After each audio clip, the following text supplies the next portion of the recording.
Ahí andamos, ahí andamos. Buenos días a todos. Me gusta que haya muchas banderas, aunque esté frío.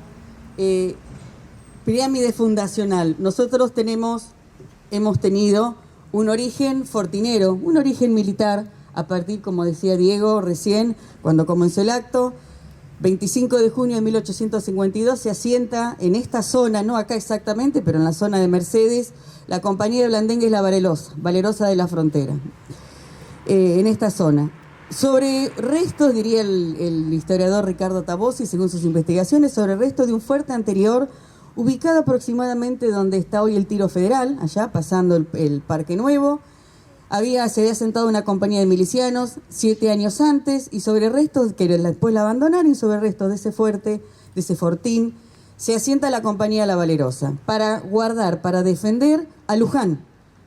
La ciudad de Luján, que ya era ciudad, tenía un cabildo, había sido fundada, y en cambio, por el tema de la advocación de la Virgen, tenía ya muchos habitantes, estaba poblada, y por supuesto esto que ha dado siempre lugar a controversia, era tierra indígena, obviamente. El español vino, se asentó, conquistó, invadió, y los indígenas se defendieron. Entonces, en ese choque de frontera había malones, la maloca llegaba hasta Luján, por supuesto, no para asaltar a la Virgen precisamente, sino para robar ganados, robar las haciendas, llevarse las mujeres también, ¿por qué no? Y volverse. Ese camino de rastrillada que había desde esta zona hasta Chile, donde muchas veces vendían, de aquel lado de la cordillera de los Andes, vendían los ganados. Parcialidades que en ese momento eran lo que hoy serían los ranqueles, que es un pueblo aborigen que está medio como olvidado. Uno habla de otros pueblos y sin embargo esta zona tenía los ranqueles, que están muy organizados, divididos en distintas parcialidades, tienen sus banderas, recuerdan todo su pasado, y esto era tierra ranquel. Sobre esta zona entonces los blandengues vienen a proteger Luján. Una protección que uno diría no sería demasiado. Recuerden que estamos hablando de hace más de 200 años, esto no era así como ahora que yo tengo árboles, no digo construcciones que no estaban por supuesto, pero no había árboles.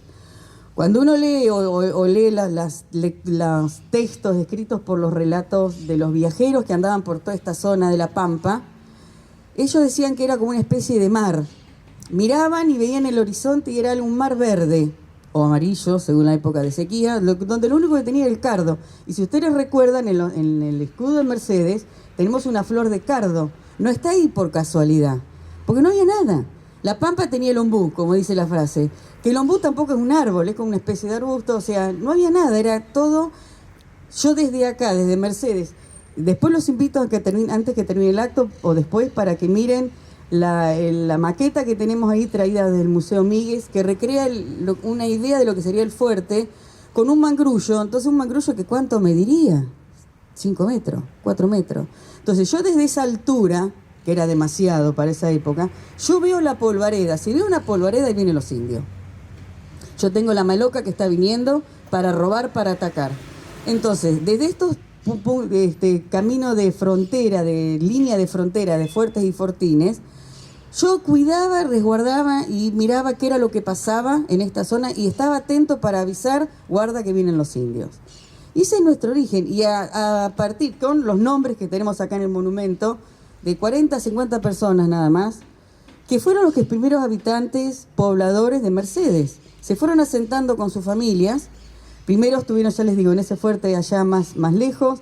Después se trasladan a lo que hoy es la zona del Palacio Municipal, por ahí, porque hay una excavación en el 2000 donde se descubrió que ahí está el foso del fuerte, de lo que sería el fuerte de los blandengues.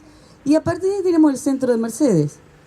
Se van asentando y los vecinos se van, digamos, sintiendo seguros a partir de esta protección de 50 soldados que les decían, bueno, mirá que vienen los indios. Y ahí venimos nosotros.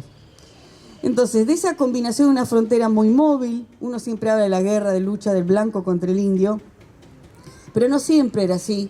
Había blancos al lado de los indios, había indios parcialidades amigas. Yo que estoy en el Instituto Belgraniano en 1803, Belgrano decía que de esta zona de Guardia de Luján tenían que salir expediciones que fueran y buscaran un nuevo camino a Chile, una línea más directa, que cruzando toda esta zona de La Pampa, que no había nada, entonces entrar en contacto con las parcialidades de indios indígenas amigos, ranqueles, que no todos eran enemigos, y hay toda gente que ellos después vinieron hacia la ciudad de Buenos Aires y fueron recibidos, porque ganaron el consulado y les tomaron actas y le dieron algunas monedas. O sea, la frontera era movible, ¿no? No solamente porque yo tengo gente yendo de un lado a otro y comerciando y vendiendo cosas. Y ahí venimos nosotros. Ya tenemos 272 años, por supuesto que hemos cambiado mucho, hemos agrandado mucho, se transformó en una ciudad de lo que era el fuerte, pasó a ser una frontera, la capital de la frontera interna contra el indio.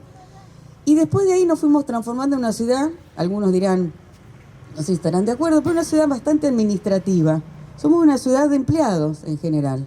Fuerzas de seguridad, distintos uniformes, menos prefectura, pero hemos tenido todos los colores. El banco, 3 ferrocarriles que funcionaban como Dios manda, escuelas, los tribunales, el departamento judicial del centro, o sea, todo eso, la cárcel, todo eso hizo que Mercedes se transformara en una ciudad pujante, en una ciudad que 1752 llegan los blandengues, 1854 el gobernador la declara Villa de Mercedes, y ahí le cambiamos el nombre, dejó de ser Guardia de Luján y empezó a tenerse consideración lo que era la Virgen, Nuestra Señora de las Mercedes, en esta zona. Y de Villa de Mercedes, 1865, Ciudad de Mercedes.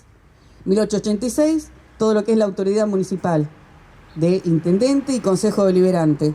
Entonces, a partir de ahí, Mercedes se organiza durante el siglo XIX de una manera tal que somos lo que somos.